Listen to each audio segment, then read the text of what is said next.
Welcome viewers. இன்னைக்கு convergence அப்படின்னா என்னன்னு பார்க்கலாம்.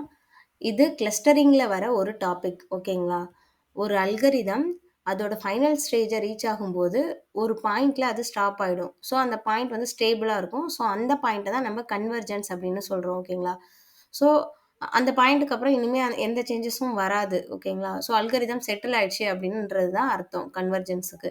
சிம்பிளா சொல்லணும்னா அல்கரிதம் வந்து ஃபர்ஸ்ட் ஃபியூ ஸ்டெப்ஸ்ல அட்ஜஸ்ட் பண்ணும், சேஞ்ச் பண்ணும் வேல்யூஸ்லாம். பட் கொஞ்ச நேரத்துக்கு அப்புறம் அந்த வேல்யூஸ் வந்து என்ன ஆகும்னா, வேல்யூஸோ இல்ல ரிசல்ட்டோ வந்து கான்ஸ்டன்ட்டா இருக்கும். ஸோ இனிமே எந்த ஒரு நியூ அப்டேட்டும் இருக்காது, சேஞ்சஸ் இருக்காது, மூவ்மெண்ட் எதுவுமே இருக்காது. ஸோ இந்த பாயிண்ட்ட தான் வந்து நம்ம வந்து கன்வர்ஜென்ஸ் அப்படின்னு சொல்லி சொல்றோம். மெஷின் லேர்னிங்ல எஸ்பெஷலா கே மீன்ஸ், கிரேடியன்ட் டெசன்ட் இந்த மாதிரி அல்கரிதத்துல வந்து கன்வர்ஜென்ஸ் வந்து ரீச் ஆனா எப்படி இருக்கும் அப்படின்னு பார்த்தீங்கன்னா, அதோட வேல்யூஸ் சேஞ்ச் ஆகாது. அப்புறம் வந்து அப்டேட்ஸ்ல வந்து ரொம்ப சின்ன டிஃபரன்ஸ் தான் இருக்கும். அந்த ரிசல்ட்ஸ் வந்து சேமா ரிப்பீட் ஆயிட்டே இருக்கும். ஸோ இந்த மாதிரி இருந்துச்சுன்னா கன்வர்ஜென்ஸ் ரீச் ஆயிடுச்சு அப்படின்னு அர்த்தம். ஓகேங்களா? ஸோ அல்கரிதம் வந்து ஃபைனல் ஆன்ஸர கண்டுபிடிச்சிச்சு. இப்போ ஸ்டேபிளா இருக்கு அப்படின்றது தான் இதோட கான்செப்ட். ஓகேங்களா? இதுக்கு எக்ஸாம்பிள் பார்த்தீங்கன்னா, கே மீன்ஸ் அல்காரிதம். ஸோ ஒரு கிளஸ்டர் சென்ட்ராய்ட்ஸ்ல வந்து எந்த ஒரு மூவ்மெண்ட் இல்ல சேஞ்ச் இல்லாம இருக்கும்போது, அந்த பாயிண்ட்ட தான் வந்து நம்ம கன்வர்ஜென்ஸ் அப்படின்னு சொல்லி இங்க சொல்றோம். ஓகேங்களா?